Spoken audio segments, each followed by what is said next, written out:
উঠেছে বাউল বাতাস আজকে হলো সাথী।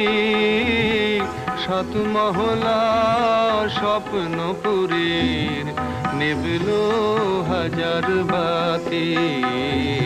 ঝড় উঠেছে বাউল বাতাস আজকে হলো সাথী।